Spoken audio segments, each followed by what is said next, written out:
Ito na nga mga brad mga ma'am yung tanim naming mga pichay dito sa aming bakuran. Napakaganda nga ng mga dahon nito at sobrang tataba din na ito.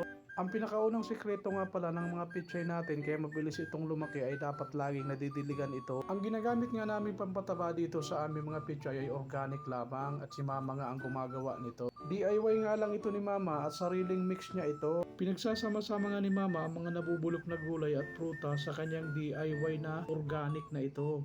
Sobrang effective naman ito sa aming mga tanim na pichay at talaga namang napakaganda ng mga dahon at sobrang tataba ng pichay na ito. Kaya tuwing umaga nga, bago ako pumasok sa trabaho ay pumapasyal muna ako dito sa tanim naming mga pichay. Kaya si Papa nga muna ang magdidilig ng mga tanim naming pichay ngayon kasi nga may pasok ako sa trabaho. Kailangan nga lagi itong nadidiligan lalo na't sobrang init ng panahon natin ngayon. At ang pinakasekreto nga talaga ng pichay para mabilis itong lumaki ay lagi itong nadidiligan. At si Mama rin nga nagtatanggal ng mga damo sa aming mga tanim na pichay.